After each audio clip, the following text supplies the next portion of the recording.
Hello, this is Jake from iSpyPens.com here with a new tutorial video on how to reattach a clip on your iSpyPen Pro. Now, for one reason or another, the clip that's below the full HD camera falls off, breaks off, bends, and you want to make sure it's repaired so you can utilize that great technology. Just reach out to support at iSpyPens.com explaining the issue, maybe provide a picture, and we'll make sure that you get send a new clip in the mail right away. Once you receive the clip, you're going to want to reattach it to your iSpyPen Pro.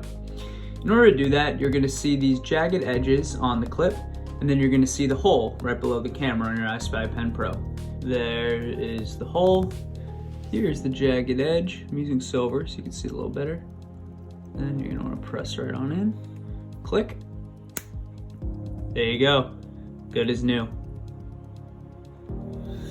And there you have it. If you have any questions, you can always reach out to support at iSpyPens.com.